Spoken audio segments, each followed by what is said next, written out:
શોર્ટમાં બહુ લાંબુ નહીં. હમણાં દેશના ઘણા ભાગોમાં વરસાદ નથી અને મોઇશ્ચર ન હોવાના કારણે દક્ષિણ પશ્ચિમના પવનો જે છે એ લગભગ ફૂંકાઈ ગયા છે. પરંતુ એક ટાઇફૂન જે છે પેસિફિક મહાસાગરમાં બનેલું ટાઇફૂન મજબૂત ટાઇફૂન છે. પ્રચંડ વાવાઝોડું આપણી ભાષામાં ત્યાંમાં પ્રચંડ ટાઇફૂન તેનો લગભગ દક્ષિણ ચીન તરફ જતાં નબળું પડવાની શક્યતા રહેશે. એટલે તારીખ 11-12માં એ ટાઇફૂન નબળું પડી શકવાની શક્યતા રહેતા ઘણી વખત ટાઇફૂનના અવશેષો બંગાળ ઉપસાગરમાં આવે તો બંગાળ ઉપસાગર સક્રિય પણ થતો હોય છે. એટલે એ ટાઇફૂન નબળું પડતા તારીખ 13-14માં બંગાળ ઉપસાગર સક્રિય થવાની શક્યતા રહે છે અને બંગાળ ઉપસાગરની શાખા સક્રિય થતાં વરસાદ આવવાની શક્યતા છે. પરંતુ તે વરસાદ ખાસ કરીને પૂર્વ ભારતના ભાગોમાં આવવાની શક્યતા રહે છે અને ત્યાંમાંથી છૂટા પડેલા વાદળો લગભગ ગુજરાતમાં આવતા વરસાદ થવાની શક્યતા રહે છે.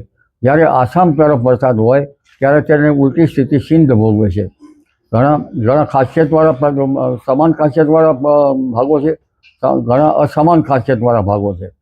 એટલે જ્યારે આસામમાં વરસાદ પૂર્વ ભારતમાં વરસાદ ઓછો થઈ જાય આસામ વગેરે ત્યારે પશ્ચિમ ભારતમાં વરસાદ થઈ જવાની શક્યતા રહે છે.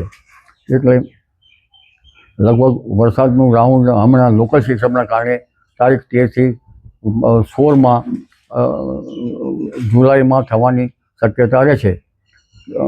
જેમાં કેટલાક ભાગમાં દ્વારકાના ભાગો, પોરબંદરના ભાગો અને જામનગરના ભાગોમાં પણ છૂટાછવાયા ભાગોમાં વરસાદ થવાની શક્યતા રહે છે. એટલે કહેવાનો તાત્પર્ય એ છે કે આગામી 3 દિવસ પછી લોકલ સિસ્ટમો સક્રિય થવાની શક્યતા રહે છે. આ ઉપરાંત તારીખ 22ની આસપાસ પણ ગુજરાતના ભાગોમાં કેટલાક ભાગોમાં ભારે વરસાદ થવાની શક્યતા રહે છે. તારીખ 27થી તારીખ 24, 25, 26માં મુંબઈ મહારાષ્ટ્રના ભાગોમાં વરસાદ થવાની શક્યતા છે. આ અરસામાં દક્ષિણ ગુજરાતના ભાગોમાં વરસાદ થાય, ક્યાંક ભારે વરસાદ થઈ શકે. પરંતુ તારીખ 27થી 30માં ચોમાસું વધુ સક્રિય થવાની શક્યતા રહે છે.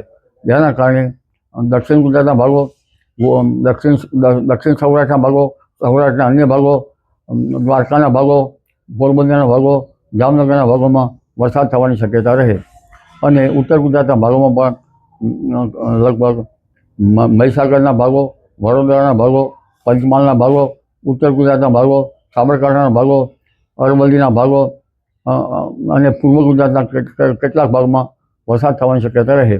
આ વરસાદ સારો થવાની શક્યતા રહે. ત્યારબાદ ઓગસ્ટની શરૂઆતમાં અણધાર્યો વરસાદ થવાની શક્યતા રહે અને ઓગસ્ટ માસમાં ઇન્ડિયન ઓશન ડાયફોલ સાનુકૂળ થવાની શક્યતા છે.